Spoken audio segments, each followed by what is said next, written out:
Do we keep the camera on at this point? Yeah, absolutely. And I'm going to keep everybody muted so that there isn't sort of cross noise. And then when it is, and I'll explain that, for those who are going to be speaking, that I'll ask you to unmute, when in preparation to speak, and then remute when you're finished. So you may see a message that pops up like that, in case you start speaking and you're still muted. That'll be a way that I can flash it for you. There's just no way for me to unmute you myself. You have to be able to do it. Okay. So I'm going to let people in and we'll take a few more minutes. There are already a lot of people here. So I'm sure that's not a surprise, but the outpouring, I mean, the number is just ticking up. It's already at 80 people. So I'm going to let everyone in and we'll take a few more minutes just to let the rest arrive.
Hello?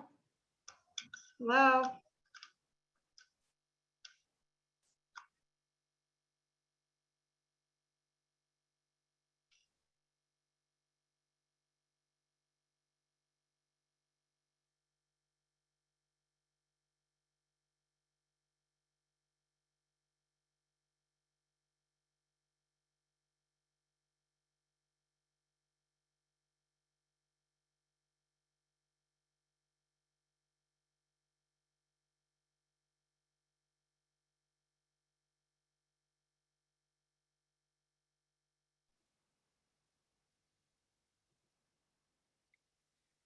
Eli, Eli, shelo yigamer leolam, hachol ve'hayam, rishru shel hamayim, Birak hashamayim, tfilat ha'adam, hachol ve'hayam, rishru shel hamayim, Birak hashamayim, Tfilat ha'adam. Oh God, my God, I pray that these things never end.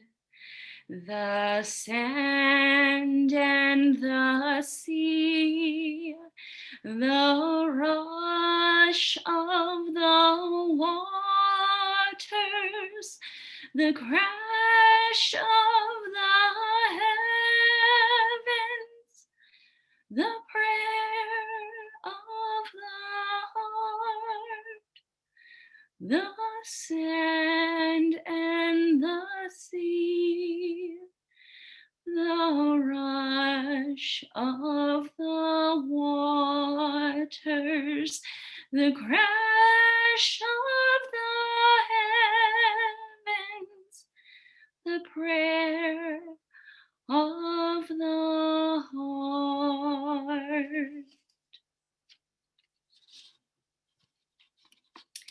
Good evening, everyone.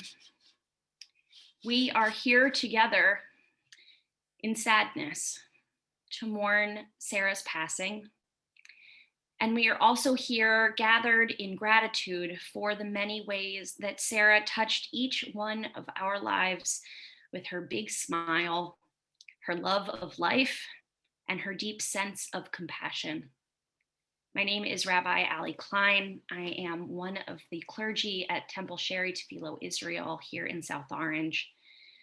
I came to know Sarah when my husband and I moved to the area and were looking for someone to help take care of our dog.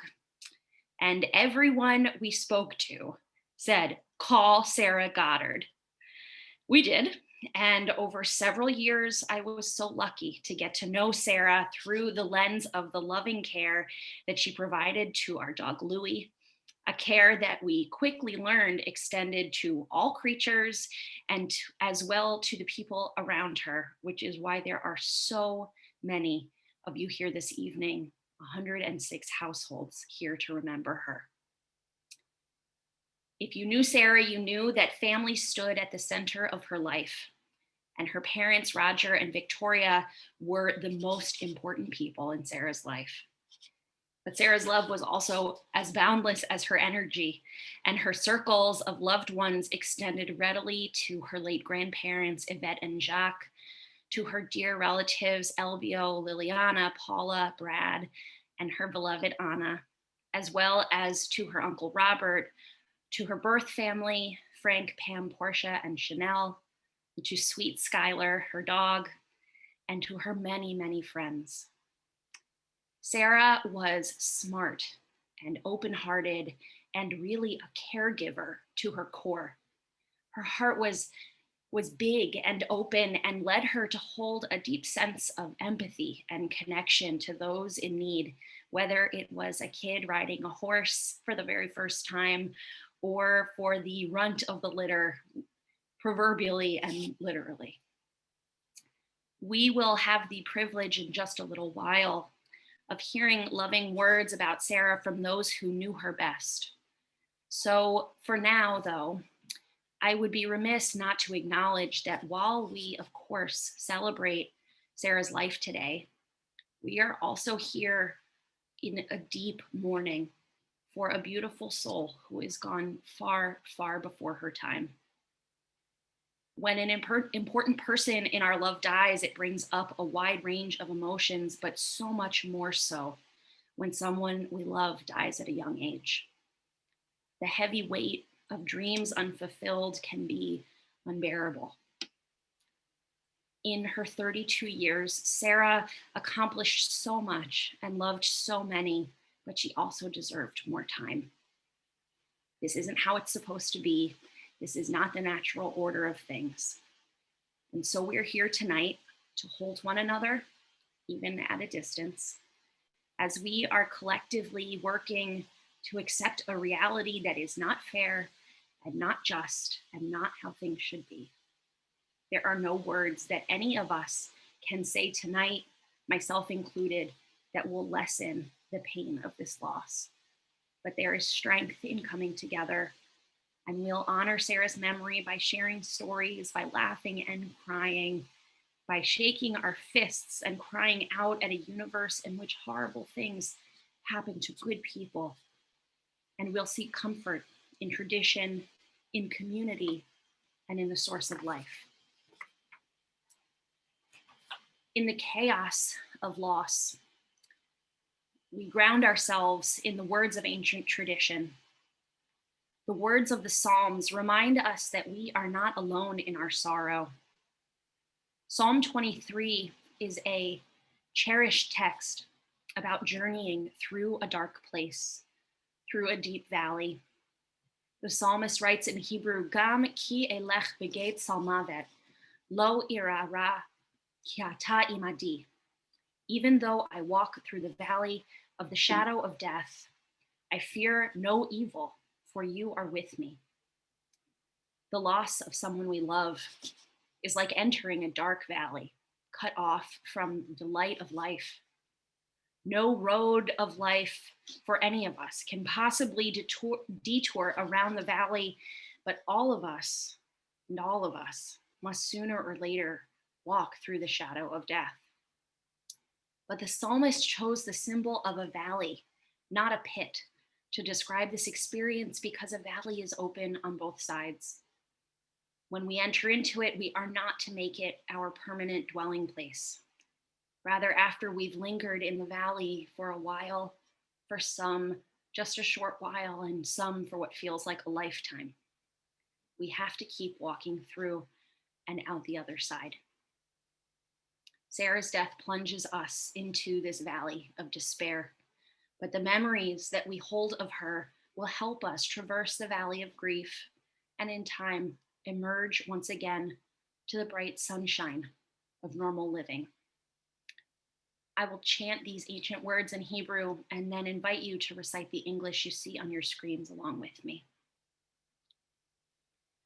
Adonai ro'i lo echsar bin odeh sheyarbitzeni al mei menuchot yinach aleini. Nafshi yishovev, yancheni b'maglei tzedek, yancheni b'maglei tzedek, leman shemo. Gam ki בגיא צלמוות, לא אירא רע, כי אתה עמדי. שבטך ומשענתך המה ינחמוני.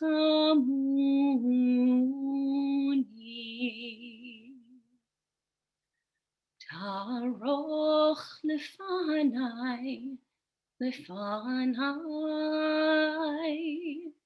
שולחן נגד צורריי.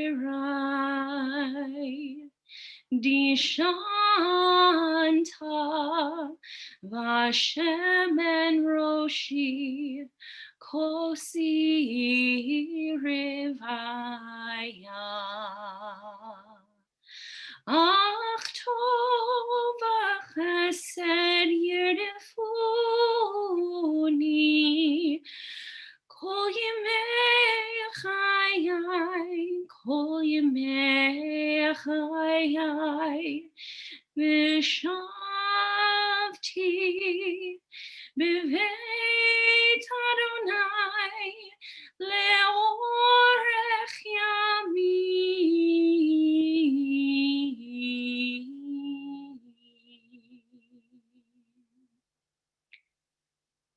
אדוני רואי לא אחסר, אדוני רואי לא אחסר. You read together. Eternal One, you are my shepherd, I shall not want. You make me lie down in green pastures. You lead me beside still waters. You restore my soul. You guide me in paths of righteousness for your name's sake. And even when I walk in the valley of the shadow of death, I shall fear no evil, for you are with me. With rod and staff you comfort me. You prepare a table before me in the presence of my enemies. You have anointed my head with oil.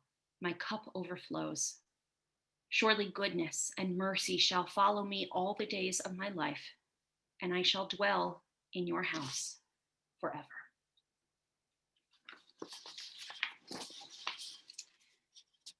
We preserve memory by speaking lovingly of those who have died. Sarah is best remembered by those who loved her most, those who most closely shared her life with her. And we have a number of people who will be speaking and sharing some words about Sarah this evening. If you are one of them and the name that you've logged on with this evening is not your full first and last name, I would just ask that you adjust it so that I can find you when it's your turn to speak. We're going to begin with Sarah's dad, Roger, and then we'll continue with Sarah's loved ones, Paula Grosso, Tom Daly, Robert Goddard, Iris Levy, and Alan Pisorla. So we'll begin with Roger. Roger, you can go ahead and unmute. Well, all this is impossible to believe or to talk about. I'm not sure if you'll be able to hear me through some of what I have to say today if I begin crying. To start with, obviously, my wife and I are devastated. We miss Sarah so much. It's impossible to really capture who Sarah was. For those of you who knew her, you know what an amazing spirit of love and joy she was. For those of you who did not know her, hopefully you may get a glimpse into how truly exceptional and special this open-hearted, amazing person was. I do not think that what I will say will be in any particular chronological order, so please bear with me. Let me begin by saying that my wife and I have been and will continue to be in unbearable pain, and thank all of you for your support that has been so wonderful for us. The pain is a part of me that feels like a black hole at times. This is perhaps the form that Sarah is taking in me for now. Although she did not die of COVID, the pandemic took a big toll on her, taking away her business and isolating her. Someone told me a quote by Rabbi Menachem Mendel, which was helpful. There is nothing so whole as a broken heart. I have to keep remembering this. So I'd like to talk about who Sarah was to communicate. What a crazy, crazy loss this is. Sarah was adopted by us at 3 days old. We flew out to Arizona to get her. She was a tiny, beautiful baby. We'd call her by all types of names: Munchkie, Sweetheart, Beautiful, Buttercup, Sarita. We had to leave the town where we got Sarah, Prescott, Arizona, and spend 2 weeks before taking her home. So we drove up through the Arizona mountains past a deserted mining Old West cattle town where she began burping. We freaked out and took out the infant care manual we had for emergencies. We feverishly thumbed through the pages to find out that babies burp frequently and would only go on for a minute or two.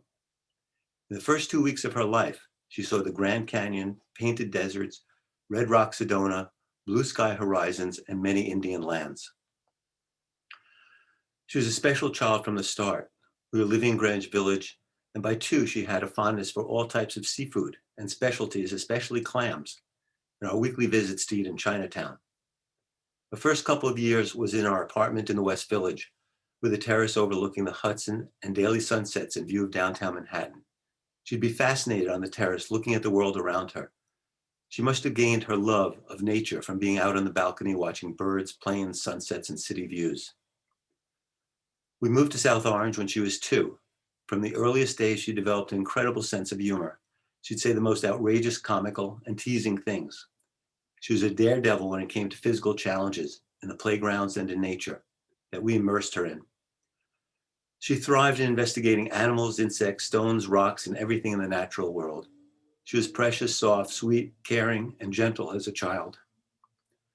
From the earliest days, we showered her with love and care and tried to show her everything that was so wonderful about life and having life.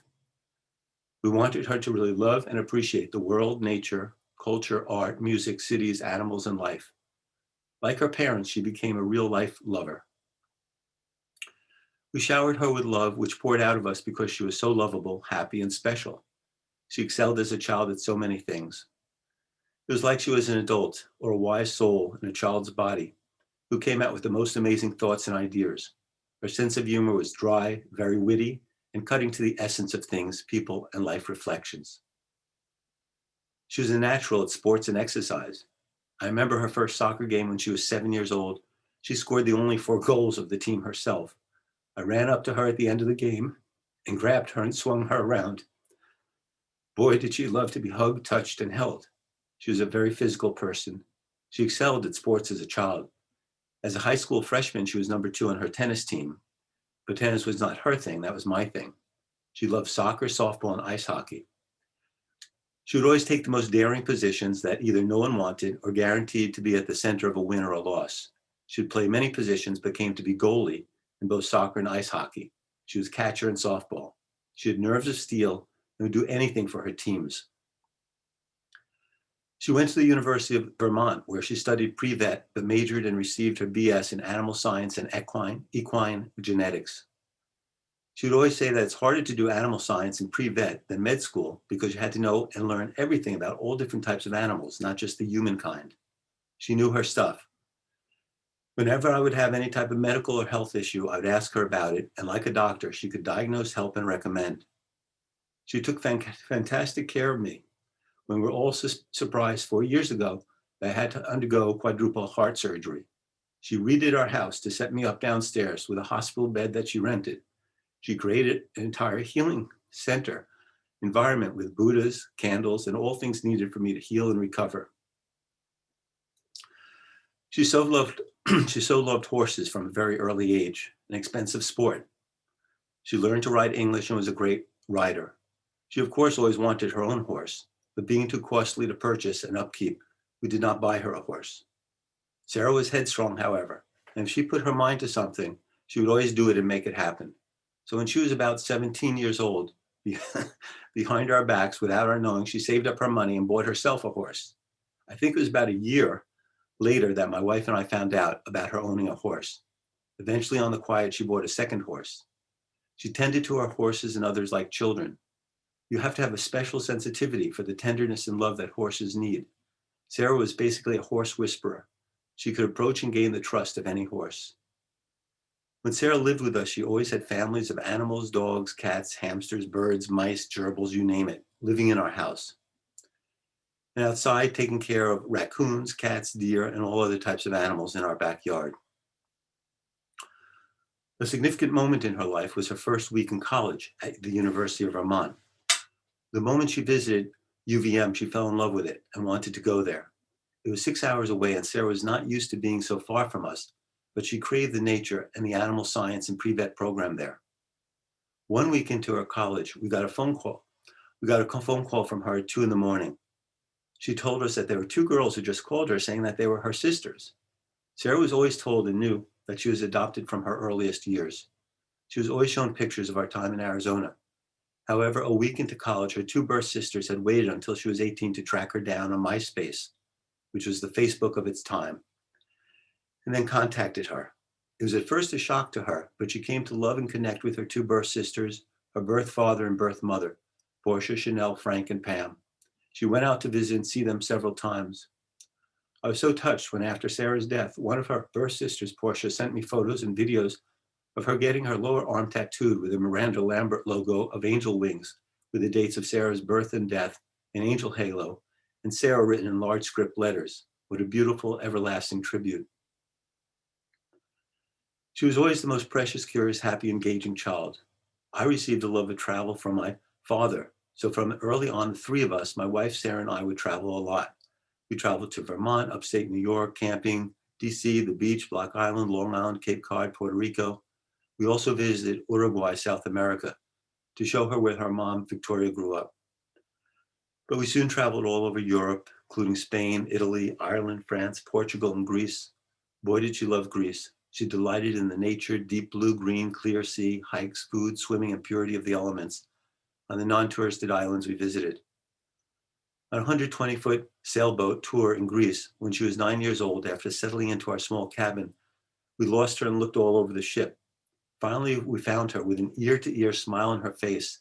She'd been put by the captain of the ship behind the big wheel of the boat at the helm, steering and driving the 120-foot sailboat. Among our travels, Sarah really took to Spain. Several times we stayed in a house on a hill in northern Spain overlooking the rolling hills and fields with 360-degree views of the ocean, snow-capped mountains circling the mountain, 5-minute walk down to the beach. This was her kind of place, surrounded by fields with goats and cattle coming up to our house. Of the many travels the 3 of us had, the one that stands out was doing 10 days of the Camino. For those not familiar, the Camino is the path that pilgrims for hundreds of years have taken from all over Europe to Spain, to the town of Santiago de Compostela in northwest Spain, where the remains of St. James is said to be buried. People do the Camino for a myriad of reasons, for spirituality, exercise, or meeting so many amazing people. We hiked about 8 to 10 hours a day through forests, mountains, farmland, old stone towns, fields, pastures, past cows, goats, horses, and everything. Sarah loved and thrived in this journey. She was our fearless leader. When my wife and I could no longer get out of bed in the morning or go on, Sarah was the commanding officer, forcing us to get up, get out, and keep moving, keep walking and walking and walking, delighting in everything we passed. She loved this trek, hiking in nature, fields, forests, medieval towns, loving every person, natural setting, and animal that we passed. She got her Camino certificate and was beaming all the way through. Life is like a sacred journey filled with tough roads and incredible divine vistas for her. The Camino is symbolic of Sarah's journey throughout her entire life. We frequented Block Island a lot. She loved Block Island. One sees the ocean from almost anywhere on the island. Block Island is all about the nature, sea, walking paths, biking, fishing, and sailing. We would also visit Victoria's brother Elbio and his wife Lily in Toronto frequently. We were close to Victoria's niece, whose marriage to Brad took place in Saskatchewan, which we attended. We traveled to these places in the Rockies, BC, and Vancouver. She loved to go on whale, sea lion, watching trips in Vancouver Island, the Cape, and other places. One time, Sarah and I went ourselves to Vancouver to see a concert and eat at her favorite sushi restaurant. Sarah was loved and loved her grandmother, Yvette, and step-grandfather, Jock. Holidays were always celebrated with our extended families. She had a special connection with my brother, Robert, confiding in him and talking about everything she was going through up until her last days. Sarah was very close with Victoria's brother, Elbio, his wife, Lily, their daughter Paula, her husband Brad, and their 6-year-old girl Anna. She loved them all, and when Paula, her first cousin, and Brad and Anna moved to Binghamton, she was able to visit and see them often. Likewise, my friends from elementary, middle, and high school were a close group throughout her life, were like an extended family to her. She loved and was loved by Iris, Lois, Robbie, and Dan. Sarah, having naturally fell into and loving and caring for horses for years in a local horse, worked for years in a local horse equestrian center and therapeutic riding center, taking on many different roles. Finally, after college, she accepted the position of assistant director of the therapeutic rehab program at Rocking Horse Rehab. She ran much of the operation from customer care, billing, salary, hiring, scheduling, staff coordination, assisting in the therapeutic riding lessons. She trained in and got a certificate to be a therapeutic riding instructor herself. When conducting a lesson, a large teenage boy was thrown from his horse. Sarah caught him and braced his fall to make sure he didn't get hurt. This led to months and months of a severe back condition. This was a setback and difficulty for Sarah. A severe back injury sidelined her for some time. One of her favorite loves was country music. Being involved in horse care, one hears country music on the radio all the time. She went out to Colorado a few times to work as a counselor and coordinator of horses at a large children's horse camp in the Rockies. She led backwoods mountain trips with the campers. Later, her love of country music infused her with the spirit of traveling to concerts and music fairs all over. She loved being rowdy and making sure that she'd be in the pit at the concerts. But above all else, she loved Miranda Lambert. So many of Miranda's songs spoke to Sarah's love of relationships and the things that happen to our hearts when we love others.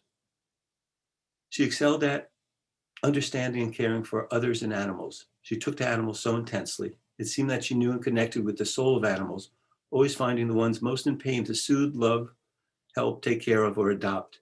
Her friends would say that if they passed a wounded or lonely animal of any kind on the side of the road, Sarah would stop to care for, often taking it home to adopt or find its owner. One of her early projects was camping overnight at her local zoo to film and study their foxes. Sarah loved food. She became an amazing cook from the knowledge she gained from my wife, her grandmother, and watching all the food channels that she could. She was known for her cooking and would whip up an incredible, healing, delicious meal like it was nothing. She was one of the most determined, strong-willed persons my wife and I had ever met. When she was drawn to something, she was focused and would pursue it and succeed at it. Sarah was one course away from getting her MBA and her Master's of Healthcare Administration. She wanted to again run a therapeutic riding center or some organization that catered to and cared for animals. She was an excellent businesswoman. To sustain herself, she created a dog and pet walking training consultation house sitting LLC business, which she named SG Pet Care Professionals. Her customers loved her and learned so much from her knowledge of what animals needed. She often served to help vets care for animals with shots and all kinds of other things. Sarah had several romantic love relationships and many, many friends. Sarah gave her all to her friends and partners. Her friends would say that when they were hurting, Sarah would hold them and say, "I've got you, I'm here for you." She met Anita, who lived across the street when she was 2 years old. They were like sisters to each other and were friends for life. Anne was her close friend, and there were countless others who enjoyed who Sarah was. For her friend Anne's birthday about a year ago, Sarah, having a heart of gold, threw an entire block party, inviting all the children, their parents, and neighbors from Anne's block to enjoy the ride she rented for the children and all day long free food from a Mexican food truck. She was very, very close to her dearest friend Tom for many years. He is a heart of gold. He loved and cared for her with all of his heart and soul. He was with her for many years through thick and thin, and was there at the end with her. Sarah gained so much from his love and care. He's an incredible, exceptional person. Obviously, I could go on and on. My wife and I cannot accept that she's gone. The bottom line is really Sarah's exceptional spirit, love, joy, and essence. She so often had such an amazing smile on her. Her nature was to be so connected, caring, and loving to everyone she met. She was open, honest, genuine, funny, and sharing. She loved being hugged and squeezed. She would hug and squeeze and nurture anyone or any animal who was hurting or emotionally upset. She loved to talk baby talk to all the animals that she knew. I cannot stop without talking about my wife. Victoria so made and loved Sarah. Victoria poured her love and heart into Sarah. Victoria's inner and outer beauty is all about being there and caring for and loving other people. Victoria's heart is beyond measure. I mention this because Sarah so gained from her mother's love and care for everyone and everything in the world. They were so connected. There was so much love between the two of them. Victoria planted, watered, and tended the seed that became Sarah. I know Victoria, like I, am hurting and devastated beyond measure, but I can only hope that my wife realizes that she was and is and always will be in Sarah, and Sarah will always be in her. Together, their souls grew like a tree, garden, or all of nature. The love that Victoria had and gave to Sarah was boundless, an ocean of understanding and involvement. Each of them filled each other's hearts with the softness, gentleness, strength, determination, care, and loving nature that they both had and shared. Sarah will always be with Victoria, and Victoria will always be with Sarah. As for myself, I have to believe that the pain of the universe that I'm now feeling is Sarah in me now. It will never be a goodbye. Sarah was more than an incredible person. Sarah was a spirit of love and care, and that spirit, essence, love, and tenderness will always be with me and in me. I love you so much, Sarah. As we used to say to each other, to the moon, stars, universe, and back, I love you. No one really knows what to do or how to help in a situation like this. And my wife and I have appreciated everyone's love and support so much. Everything has helped so much. So thank you all for being here and calling and texting and checking in. Thank you all so very much. All my love and heart to all of you, to my wife and to Sarah and to all of our friends. Thank you so very much.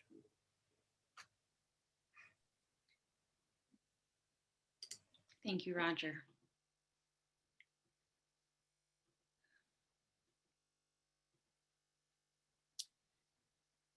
O fros aleinu sukan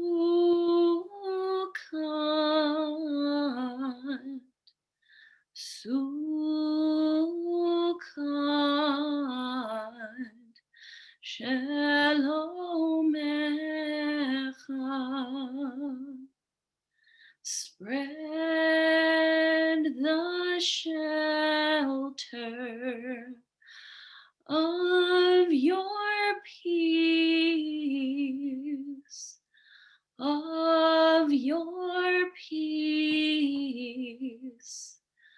over us.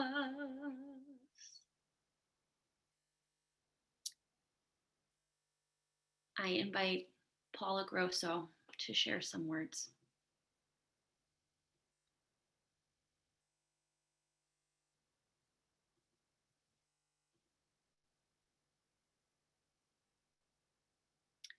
Paula, you'll just need to click unmute. Sarah, you were taken away from us suddenly, and I was not able to say goodbye in person. And so I've written these memories as my way of saying goodbye. But please know, however, that goodbye doesn't mean forgotten. You will always be in our memories and in our thoughts. It's so hard to sum up your fondest and warmest memories of a person you love and care for, but there are always a few that for certain reasons seem to stand out. I'm thankful that I got to see Sarah grow up as we saw each other regularly until I went away to university. My first memory of her was when she was just 3 or 4 months old. Victoria and Roger had an apartment in New York City. Sarah's crib was in the living room and I slept on the pullout.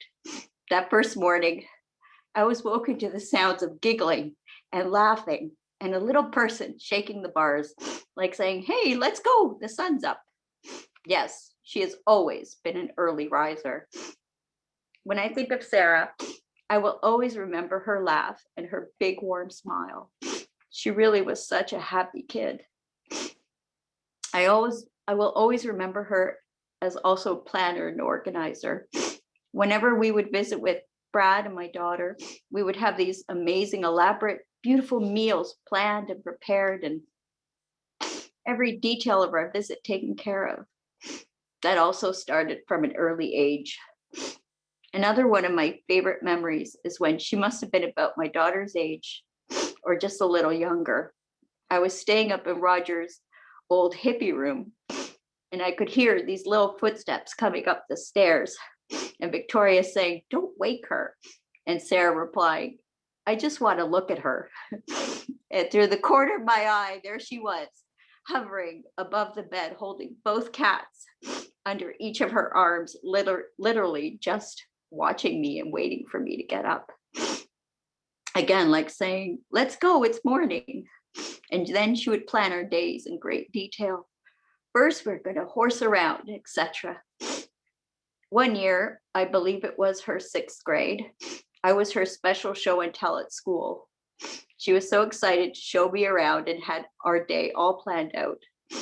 I have great memories of my visits when she was a kid. We always had a great time together, having fun, doing things, snuggling, and hugging. We had very nice visits over the years, celebrating birthdays and holidays.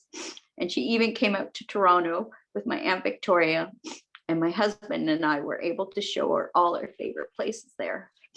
I will always remember her as being generous and loving. My other favorite memories of Sarah are of her relationship with my daughter. Sarah was amazing with Anna. They loved each other very much. She would always make time for us when we came to visit, and again, made sure Anna was taken care of. When Anna outgrew her travel crib, she got her a fancy frozen bed, which Anna loved. When Anna was too big to eat on her laps, she got her a high chair.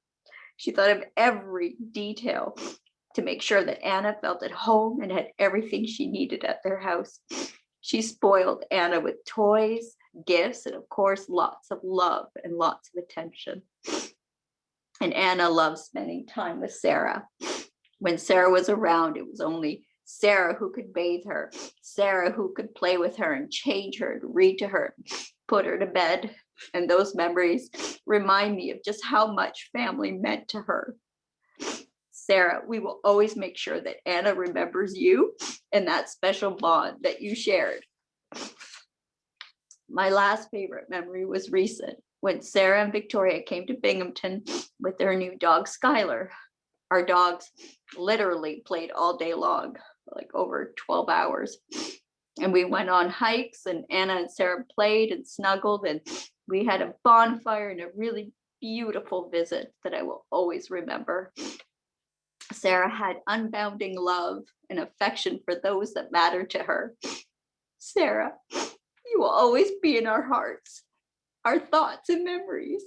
You mattered. You were loved.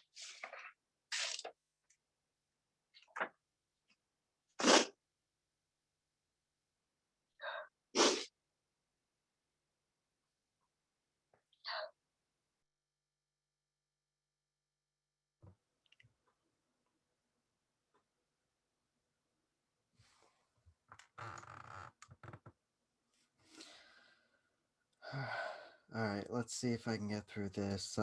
For those who don't know me, my name's Tom. I've known Sarah for 12 years. I hired her on the spot at Rocking Horse, and we developed a friendship, relationships over the years. And I want to start off with one quote that I got. I'm a big comic book nerd and everything. And one of the biggest quotes so far this year I've seen was, "But what is grief, if not love persevering?" And for some of the friends that are on, and for Roger and Victoria, it's been constant crying, waking up, and going to bed because I miss her horribly. And the other quote is no surprise from a Miranda Lambert song, from the song Tin Man. "Hey there, Mr. Tin Man. I'm glad we talked this out. You can take mine if you want it. It's in pieces now. But the way there but by the way there, Mr. Tin Man, if you don't mind the scars, you give me your armor and you can have my heart." And that's how I feel right now. I'm heartbroken. I fell in love with Sarah's incredible spirit. She was strong, strong-willed, beautiful, dedicated. The way when we worked together, her dedication to the families of the special needs children, the horses. So many stories of Sarah staying at the barn overnight to help the vet out, taking care of a horse's leg or a wound or a sickness. And then she ended up taking my position when I left. Um, and then over the years, we've kind of gone in and out just as life got in the way. And she created a hugely successful pet walking business, pet sitting, dog sitting, anything with animals. Um, and then starting in like 2017, I started to travel to the Miranda concerts with her. And as Roger stated, we were always in the pit. And if you go to a country music show, the pit can be extremely overwhelming. And it was so much fun when Miranda came out on stage. And that was a part of our lives for 3 years, going up and down the East Coast from Long Island to up to Connecticut, New Hampshire, all over the place. And Sarah and I really developed a bond for each other. Over a period of time, we started to go to more concerts. And on a personal note, like when I missed her 30th birthday, which she still gave me issues for years later, um, we were talking in the car and she was talking about something. And I just told her how proud I was of her, all that hard work, dedication to creating an incredible life for herself. And when you feel that moment between two people like two people happen, and I just looked at her and like we've always flirted and everything. And that night we had our first kiss, and I still hold that close that day. And again, life gets in the way. Then every now and then we'd go out to see her horse. She would go riding as I would hang out at the barn. And she had such an incredible spirit, and we would text all the time. And I would hang out at her house with her, and she would cook me meals. And it's no lie, she was an incredible cook. um she was supposed to teach me how to cook. That's how good she was. I have a tendency to burn things. um and then over the last couple years we've traveled.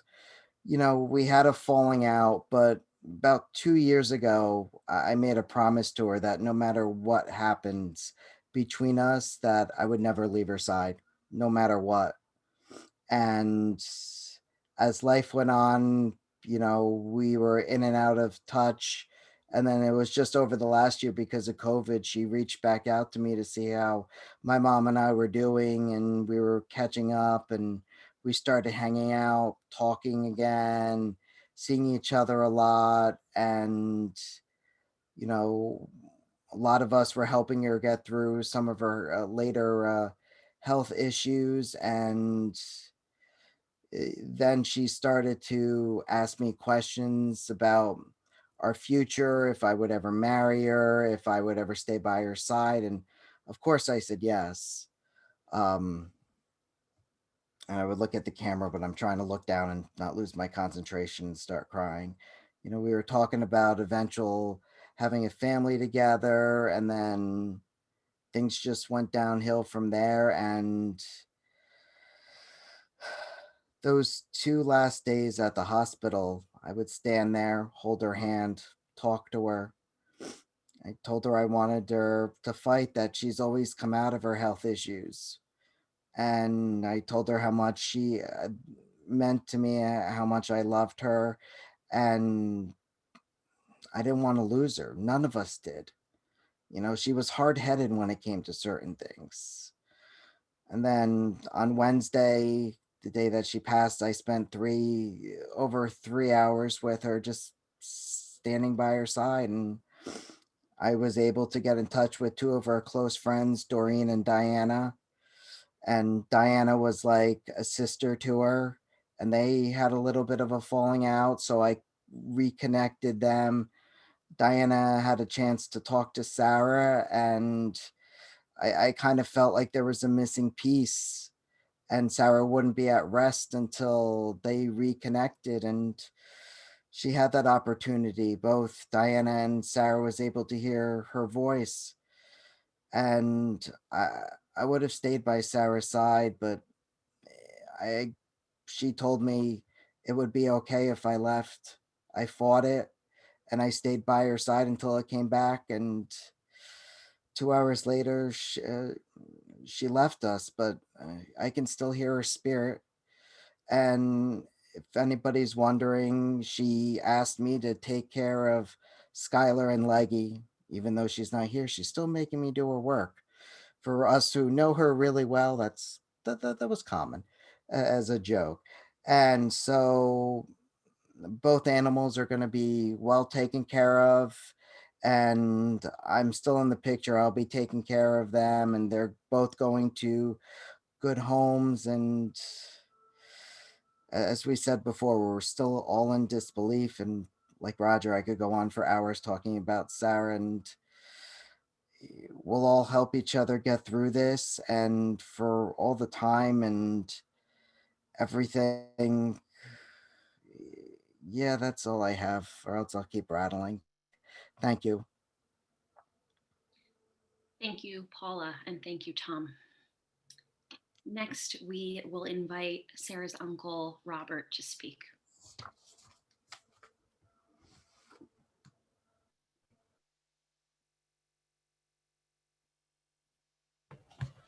Hi. Thank you for the chance to talk about Sarah. Thought I can get through this without crying. I'm sorry. Really miss Sarah. Oh, it's determined. Just give me a second.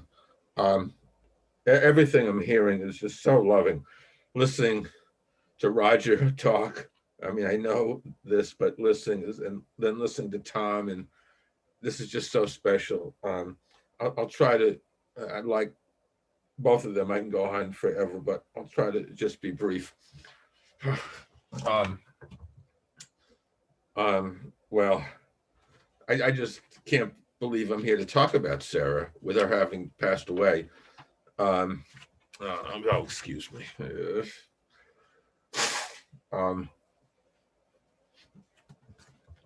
At times it's still agonizing to believe, to realize that she's not here.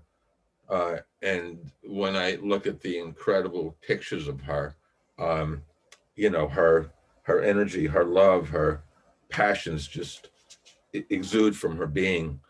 I miss her all the more, but I'm appreciative for who she is, for knowing her, for her in my life. I have flashed on numerous memories of her. I mean, really always, but more so, of course, during the past few weeks, to share. And while I could go on forever, to share some of these random and beautiful memories. Firstly, I remember her as an infant, and remember how much love that Roger and Victoria had for her. It exuded from their beings. And oh geez, as loving parents. And in terms of connections, in terms of connections with Sarah, I'm sorry, excuse me. All right. In terms of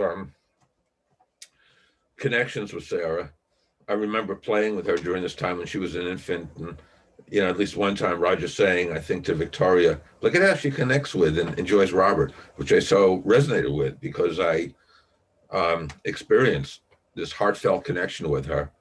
I remember well, like yesterday, as the saying goes, Sarah had her first birthday party, just some flashing random memories. And at a family of origin get together at Roger and Victoria's at the place Roger mentioned, I think when they lived on Jane Street in New York City.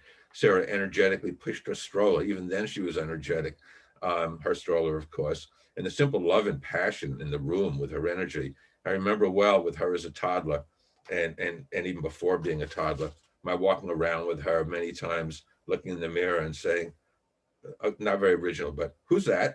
And I said, that's Sarah. And just, again, not very original, but just part of the treasured memories that I continue to flash upon with her, about her. I remember when I called her on her 10th birthday and she answered the phone, I asked, does she recognize my voice? And I think in a teasing manner, talk about the humor that Roger said she showed so often.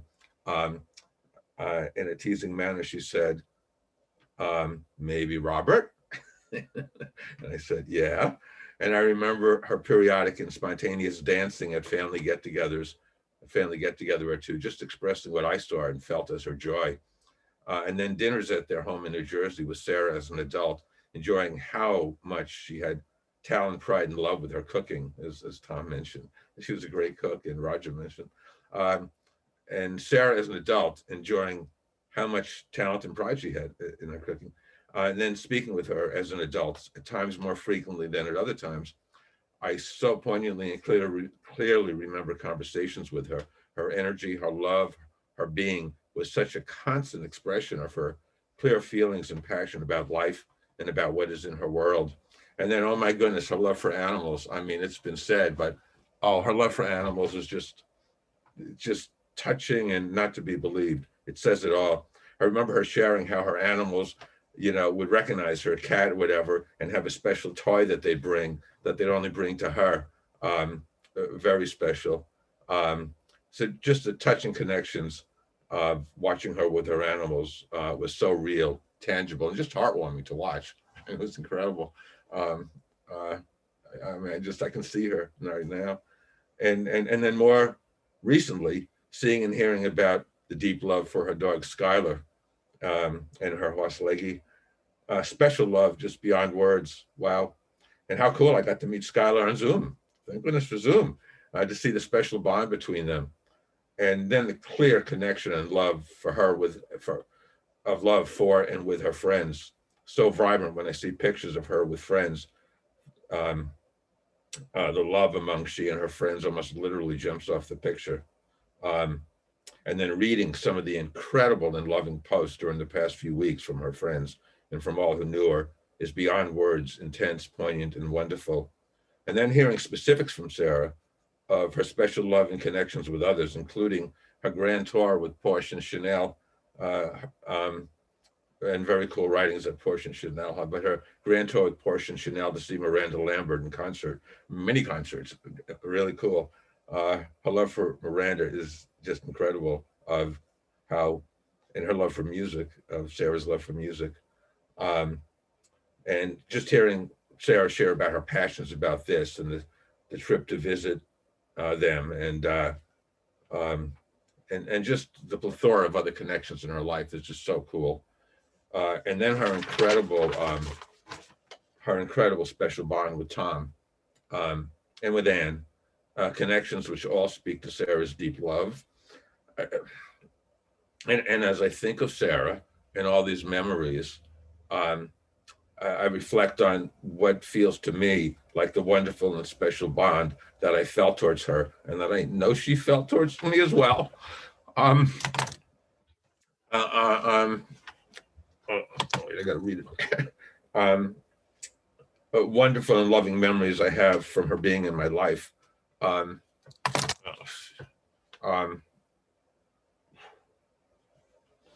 Excuse me. Loving memories from her being in my life.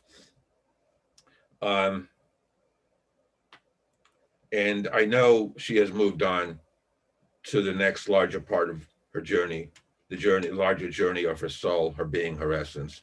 And I continue to send her love and peace and harmony with her ongoing journey of where she is now.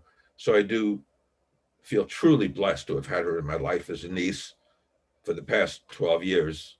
And I meant to say at the beginning, I guess, was it as my niece during her journey, her travels and her adventures in this life. Just to have known her with those adventures has been very special. Anyway, I can go on and on about Sarah, and so suffice it to say that her presence and her love for all the special and I missed her so much. We talk with her very regularly, at times more than others, and very frequently recently. Um, and I miss her so much. And the sadness, poignant sadness, that she is no longer here to talk with, to enjoy, is at times beyond words painful. I so much relish her energy, and who she is and who she was during her journey in this life. So as I continue to say goodbye to her, I feel a profound sadness and disbelief that she's not here. And I simply again say, I love you, Sarah. Thank you for listening, for letting me share. Thank you. And Thank you, Robert. thank you. Spread the shelter of your peace, of your peace over us.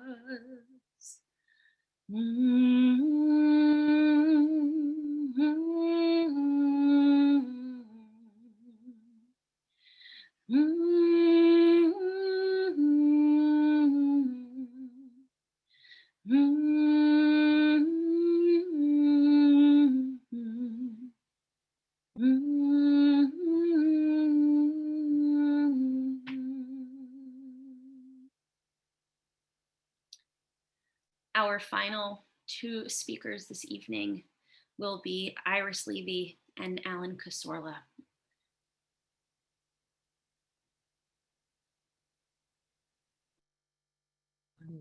Okay, hi. Hi, for those of you who don't know me, my name is Iris Levy.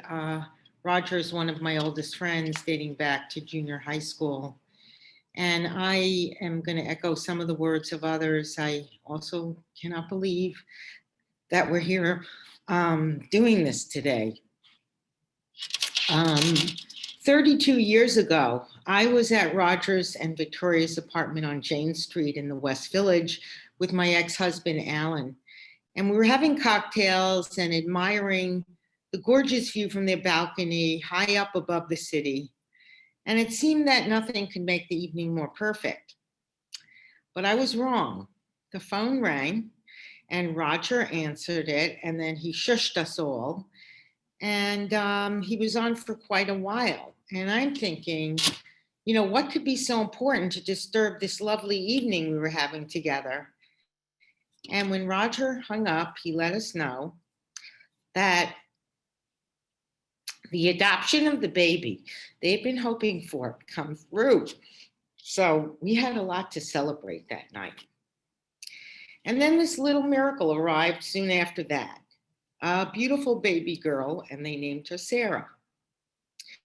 And our old group of high school friends, including Meryl Bradley, who's sadly no longer with us, Lois Strell, Robbie Tannenbaum, along with Roger's old college friend, Dan Claster. We became a kind of family along with Roger and Victoria. And we quickly became a group of aunts and uncles to our beloved Sarah. Sarah was our constant companion. As an infant, she was brought in a bassinet to the many dinners we had in New York City restaurants. You know, and I have to say, you know, sometimes it can be a real drag to spend time with other people's children, but not so with Sarah. Sarah was fun and sweet and thoughtful and vivacious. And we spent many weekends at the beach together. We celebrated everybody's birthday. We spent endless nights hanging out together, mainly in my apartment in New York City. And I don't know how many times we watched the Rocky Horror Picture Show, which was one of her favorite movies. As Time Warp, which is the theme song of that movie, says, it's just a jump to the left and then a step to the right. And then the years passed. Sarah matured into a lovely young woman. I marveled at her passion for animals, especially horses. She became an accomplished rider and would eventually work at a therapeutic horse farm for emotionally disturbed children. Sarah had a big heart. Wounded birds, squirrels, abandoned cats all became Sarah's personal rescue mission. Some were adopted by her, but all were nursed back to health. And how I wish that could have been the case with Sarah. Sarah had her struggles in life, as we all do, but she had an indomitable spirit and a kind of magical presence. She was like a cross between the Karate Kid and a unicorn. Bright, beautiful, funny, and loving Sarah. She had so much promise and so much to offer this world. The greatest loss, of course, is for Victoria and Roger, her ever devoted parents. But she was also loved by so many of us, and she will be in our hearts forever. We will all always miss her. Thank you. Thank you, Iris. Alan, please.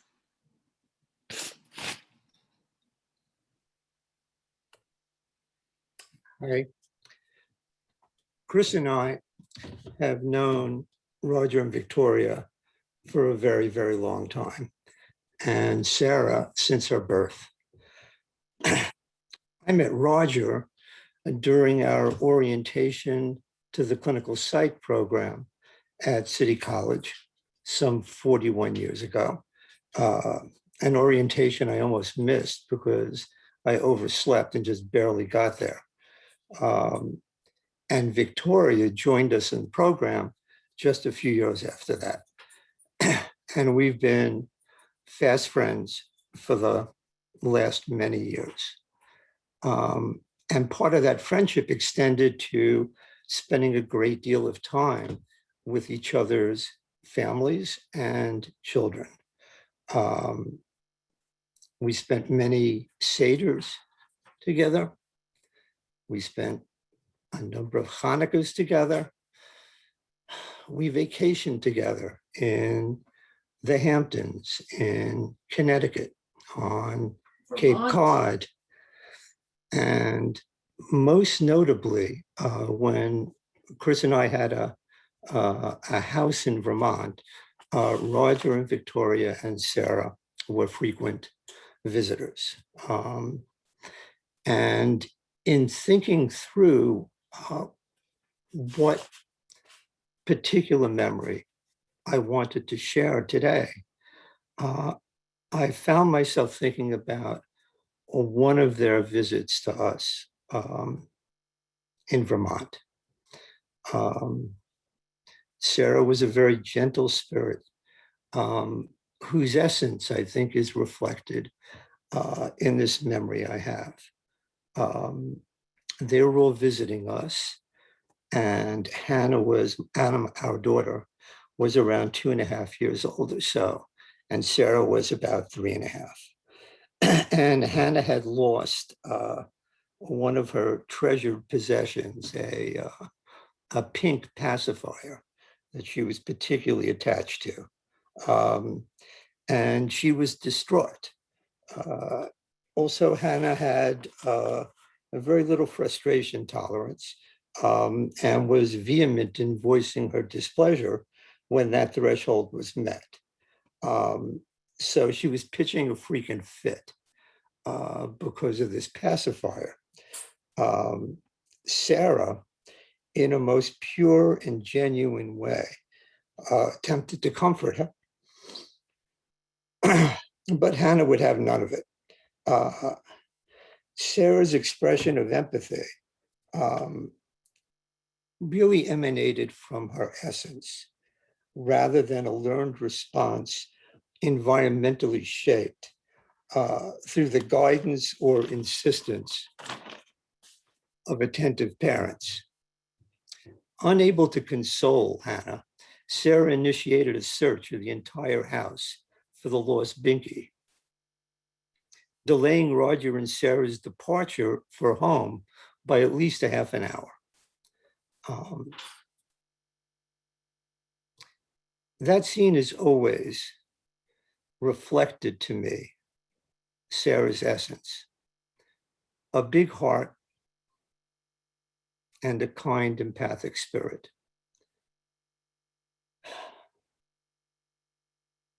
Roger and Victoria, there are no words. There are simply no words.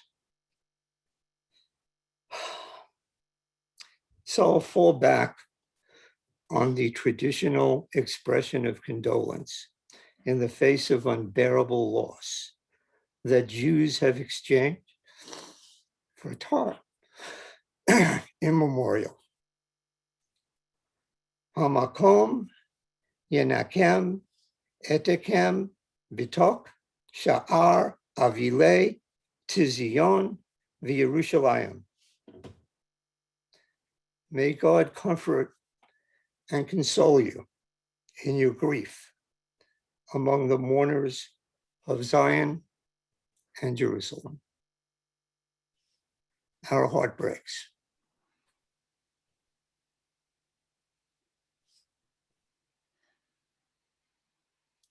Let's take a moment to breathe in these incredible words that have been shared. Tremendous love that I know each one of us feels coming through the screen as we witness these unbelievable stories of love and compassion and deep relationship. We'll take a moment of silence and then bring our service to a close with the two traditional prayers of mourning in Jewish tradition. But first, just a moment of quiet.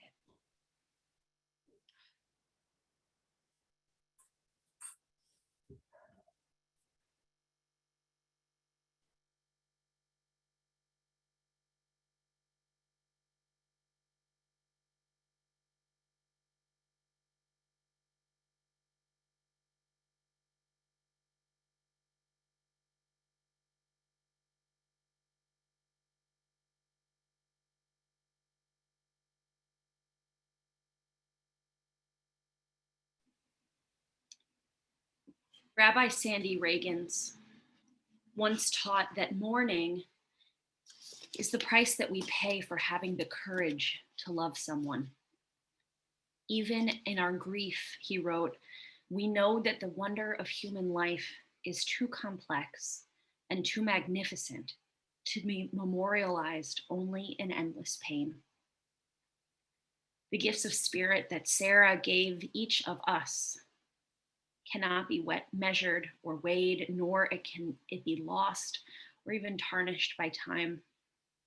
Even in our darkest hours, we know, we remind ourselves, we remind one another that some of her light and her warmth will always be with us, bringing comfort and courage, and in the fullness of time, healing and peace. Today and forever, we pray that Sarah's soul, the part of her that is immortal, will always know peace, so that in time we too may know peace. We recite the words of El Moleh Rachamim, the traditional Jewish prayer recited at funerals. The prayer will mention Sarah by name and ask that she find eternal rest and peace in the shelter of God's presence. The words appear on your screen.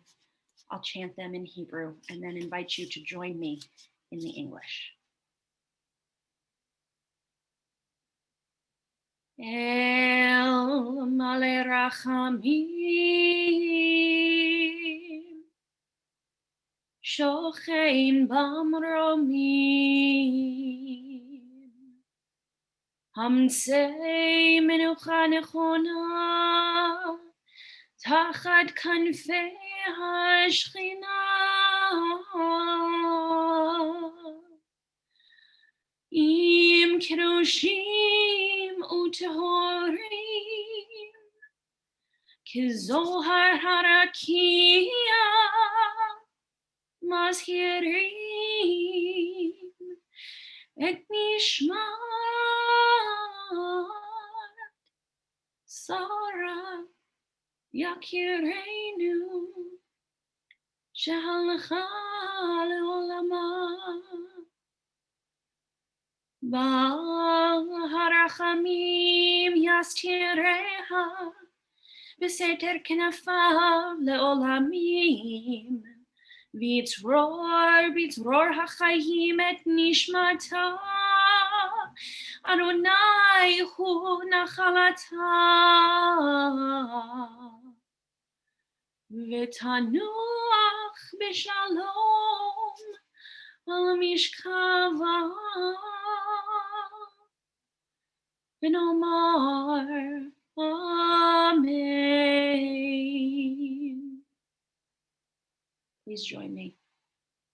Compassionate God, eternal Spirit of the universe, grant perfect rest in your sheltering presence to our beloved Sarah Goddard, who has entered eternity.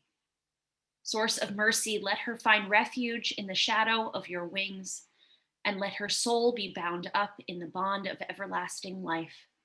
God is her inheritance. May she rest in peace. And let us all say, Amen. We turn to the words of Mourner's Kaddish. While the words of El Molei Rachamim we just chanted are for Sarah, for her soul, the words of Mourner's Kaddish are for all of us, for all of you. They are a reminder to those who are blessed with the gift of life to keep living and to do so even more fully so that we honor Sarah through the lives that we live. We recite these words. I invite you to join with me in the Hebrew if you are familiar, or you can just respond at the end with Amen.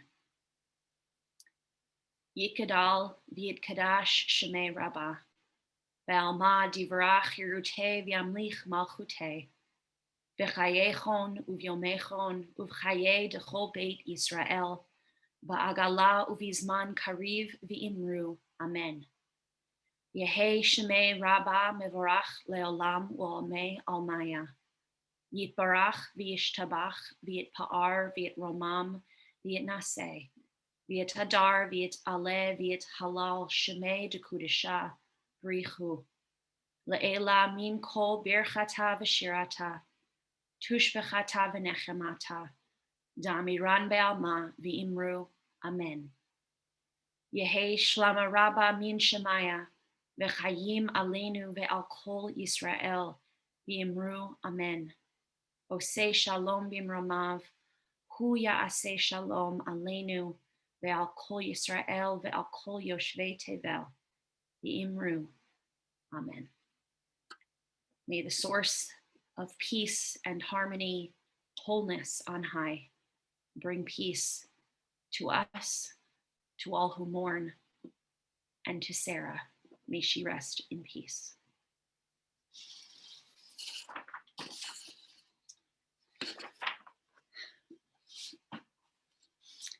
Just a couple of things before we bring our service to a close. The first is thanking all of you again for being here. I would not deign to speak to what it means to Victoria and Roger and the rest of her family and loved ones to have all of you here. But I am confident that for each of you, your presence here is a deep source of comfort. So thank you. Sarah's parents have designated 2 causes to which you can donate in Sarah's honor. The information about them will be posted tomorrow on the obituary website, so please make sure to check there for more details. Additionally, I want to make a request of everyone who is here, particularly those who are here that are part of the extended circle of friends. After today, many of our lives will go back to normal, some sort of normal. But the lives of those who are closest to Sarah, who knew her and loved her best, will be altered in a permanent way. And so it's after today, when there aren't any more appointed times to show up, to call, when there aren't any more prescribed rituals, that is when Sarah's family is going to need your support the most. A week from now, a month from now, a random Tuesday afternoon, 6 months from now, please call, keep checking in. Our job as loving community is to continue to show up, even when we have the luxury of returning to our lives. For those who don't, we keep making our presence felt and offering comfort. I want to conclude with words from the poet Merritt Malloy, which I think speak just perfectly to the task that we now undertake from this day forward as we all endeavor to live lives that honor Sarah's memory. The poet wrote, "When I die, give what's left of me away to children and old men who wait to die. And if you need to cry, cry for your brother or sister walking the street beside you. And when you need me, put your arms around anyone and give them what you need to give me. I want to leave you something better than words or sounds. Look for me in the people I've known or loved. And if you cannot give me away, at least let me live in your eyes and not in your mind. You can love me most by letting hands touch hands, by letting bodies touch bodies, and by letting go of children that need to be free. Love doesn't die. People do. So when all that's left of me is love, give me away."